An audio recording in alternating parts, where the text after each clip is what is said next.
Thank you, General Wald. Thank you, General. Our next speaker is also someone very well known to this audience, the former Senior Anti-Terrorism Force Protection Officer for all coalition forces in Iraq and commander of Forward Operation Base Ashraf, working with the Mujahideen, Colonel Wesley Martin.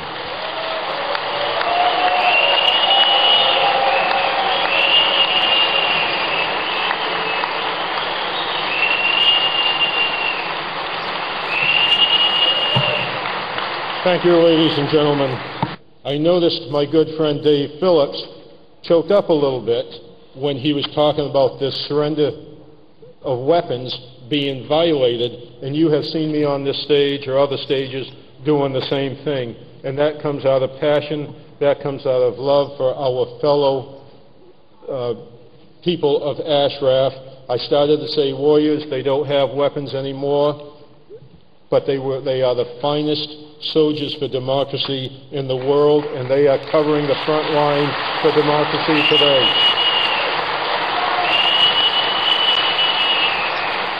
Today, the situation may not appear as serious at Camp Ashraf as a month ago.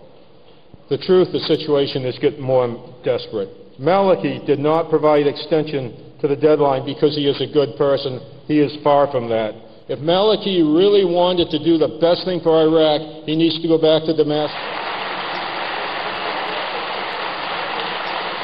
The extension came from pressure from the United Nations, the European Union, European and Canadian parliaments, and the United States Congress. The extension also came from attention by international media's reporting and making awareness to the rest of the world about what's going on in Ashraf. Now, who's the real heroes in this? We have two groups. One are the residents of Ashraf. Those 2009, 2011 attacks, not one person broke ranks and left. They have stayed, like I said, they are on the front line of democracy in the Middle East. The second group is you yourself. I have always noticed whenever we've had these presentations, the supporters have come out in the thousands. As I said, Maliki is no good friend. These rocket launcher attacks, the same exact tactics was used at Tel Aviv Square last year when the demonstrations were being broken up. The Iraqi security forces pulled back and allowed adversaries to come in and attack the demonstrators. And it's ironic, it's not ironic, it was intentional, that on the very night that the accord was signed, the MOU was signed, he began the first of 3 rocket attacks. The Iraqis weren't asleep on duty. They intentionally cleared the area. And I've seen them do that, and the folks at Ashraf saw them do that northeast of Baghdad when the Iraqi police cleared out an area, so when one of my convoys came through, it got ambushed, supported by the Iraqi police, executed by Muqtada Sadr's Mahdi Army, yet State Department has not declared Muqtada Sadr and his Mahdi Army a terrorist and a terrorist organization. Hypocrisy has no end at the State Department. And we've also seen Maliki determined that he's going to go ahead and consolidate his power. A friend of Camp Ashraf.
I've just been handed a note that tells me that Mrs. Pro and Ohio also